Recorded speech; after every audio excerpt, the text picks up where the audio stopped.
शेवटचे 2 प्रश्न आहेत.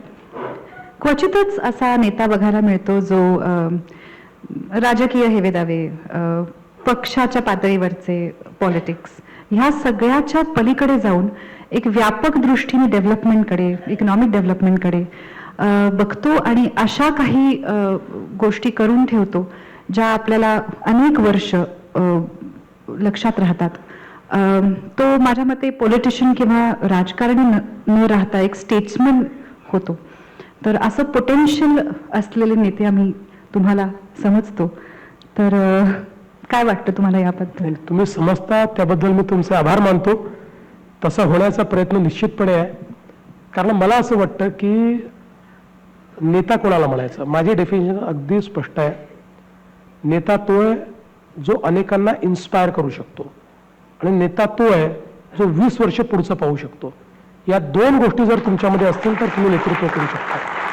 त्यामुळे हा माझा प्रयत्न असतो की आपल्या कामातनं, आपल्या व्यवहारातनं लोकांना इन्स्पायरी करता आलं पाहिजे आणि आपल्याला 20 वर्ष पुढचं पाहता आलं पाहिजे, त्याकरता प्लॅन करता आला पाहिजे.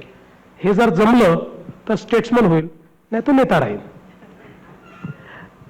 शेवटचा प्रश्न अगदीच आपण थोडेसे वेळेच्या पुढे आहोत, पण पुणेकरांच्या तुमच्याकडनं काय अपेक्षा आहेत हे तर तुम्हाला एव्हाना कळलं असेल. माझ्याकडे तसे काही प्रश्नही होते.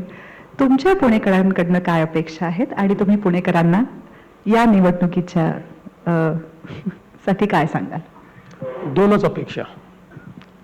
सगळ्यात महत्वाची अपेक्षा ही आहे की 15 तारखेला मतदानाला जा आणि कमळाचंच बटन दाबा. आणि दुसरी छोटी अपेक्षा जी माझ्या पक्षासहित सगळ्यांकडे आहे, पुण्यामध्ये लागणारे होर्डिंग जरा कमी करा आणि इल्लीगल होर्डिंग तर लावूच नका. इतकं सुंदर शहर आहे, ते शहर इतकं विद्रूप आपण करतो आणि मला तर समजतच नाही की अनेक वेळा मला अनेक होर्डिंग पाहायला मिळतात की ज्या होर्डिंगवर ज्याला बाजूचा ओळखतो किंवा माहित नाही त्याचा मोठा फोटो असतो आणि फलाने आप्पाचा, ठिकाणे अण्णाचा वाढदिवस आणि अजून कुठले तरी 4 चेहरे त्याला असे दिसलेले असतात. त्यातला एखादा चेहरा अशी जाड सोन्याची चेन घातलेला चेहरा असतो. हे जे काही आहे ते थोडं आता कंट्रोलमध्ये आलं पाहिजे. आपल्याकडे अजून वेळ आहे. मला अधिकाऱ्यांनी सांगावं असेल तर मी अजून प्रश्न विचारते आणि नाही तर मला असं वाटतं 10 वाजले आहेत. गृहमंत्री उल्लंघन करायला गृहमंत्र्याला उल्लंघन करता येत नाही.